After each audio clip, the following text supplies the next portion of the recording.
Hi, this is my review of the Critical Hits for Players deck. Well, this is also available as a PDF booklet. You can obtain it in that format or as a physical deck of cards. The links to the store where you can get it, that is the Nord Games shop, will be in the description below.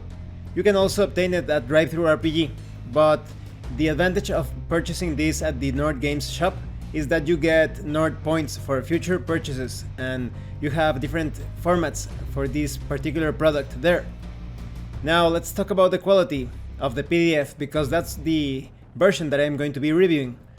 The quality is great. You have two versions of the file, the normal full color version and the no background version, so you can print it if you wish and save some ink.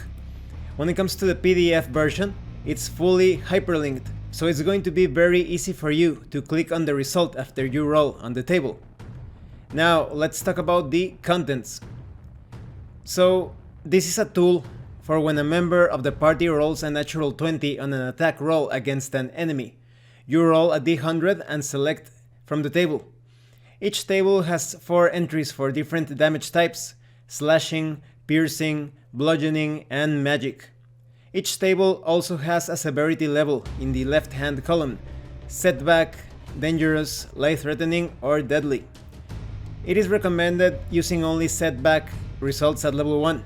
Dangerous results are appropriate from level 5, life-threatening from level 9, and deadly from level 13.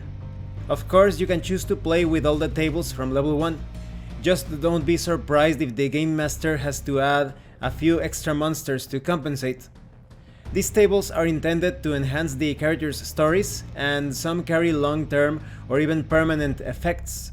Where an end point is not specified for an effect, it is up to the Game Master how to end the effect, or even if it can be ended at all. Indeed, setting out to do so could be the seed for an adventure in itself.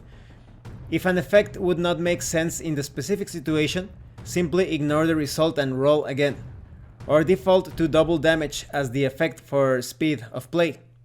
For creatures who would normally roll extra dice on a critical hit, you roll a d100 the same number of times and choose one result to play. When using these cards, you refer to the player character who scored the hit.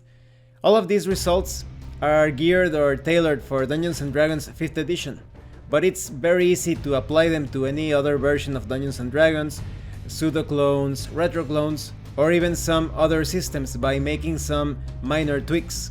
Now, let me read some of the results to you. Perhaps you scored on table 3, and it results on a slice to the cheek if it's slashing damage.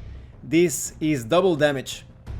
When it comes to piercing results, it's right in the kisser, a maximum damage, and the target cannot speak for 1d4 rounds. Maybe you hit with a bludgeoning weapon. This is nighty-night, double damage, and the target must make a difficulty class 12 Constitution saving throw. On a failed save, the target is knocked unconscious.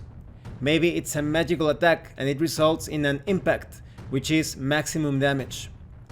Maybe you obtain the result of table 14. If it's slashing damage, it produces a you get what you pay for result. Maximum damage, and you and the target must make a contested strength check. If the target loses, their weapon is partially broken and deals half damage until it is repaired. If it's piercing damage, it results as a distracting jab, double damage, and the target must make a difficulty 12 Constitution saving throw.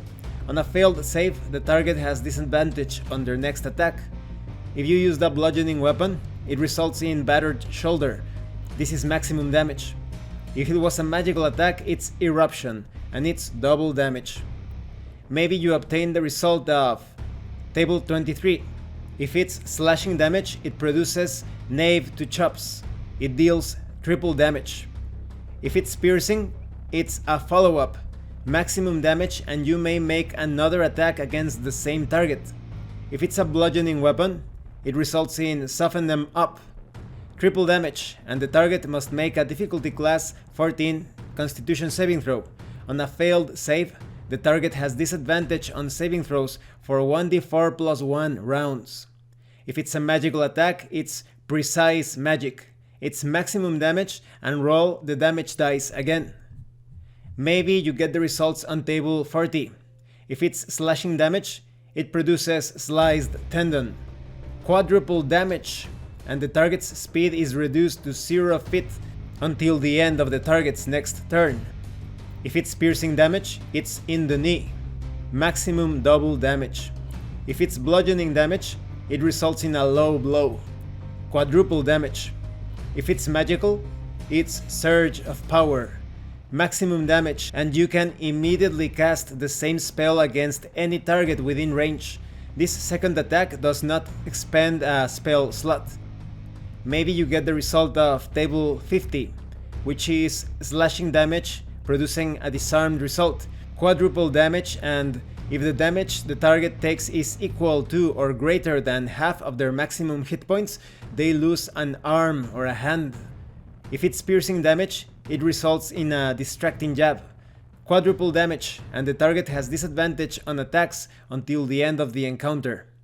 If it's bludgeoning damage, it results in a crushed hand. Quadruple damage, and the target loses use of one of its arms or hands.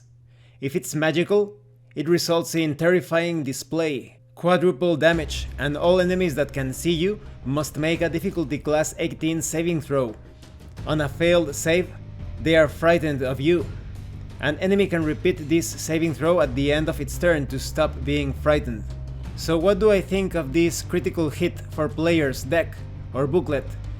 I think the results are very fun, very thematic and flavorful, but also extremely deadly at times. That's why you have this categorization in the index or reference of the different results, so that you can limit those results depending on if you want to run a more balanced encounter. But if you want to play it a bit more old school, just let the results dictate the sort of damage that is going to be dealt or is going to be produced. But as you can see, you never know what's going to happen depending on the result. You have 50 tables, and depending on the weapon or even a magical attack, it could bring out some really devastating results. Perhaps they could save the entire party. You never know when you need that lucky hit against a very dangerous foe or a group of enemies. So I highly recommend that you get this critical hit deck for players or booklet. And like I said at the beginning, this is for Dungeons & Dragons 5th edition, but it's very easy to adapt it to any edition of Dungeons & Dragons, any other D20 based system, or even other systems. If you want to use this in, for example, in Savage Worlds or GURPS or whatever, just adapt the results to that particular system. Thank you for watching this review. If you have any comments or questions, please let me know. And thank you so much to those of you that have been supporting the channel by sending drive-thru RPG gift certificates. If anyone else wants to further support the channel, the information on how to do that will be in the description below. Once again, thank you, and see you later.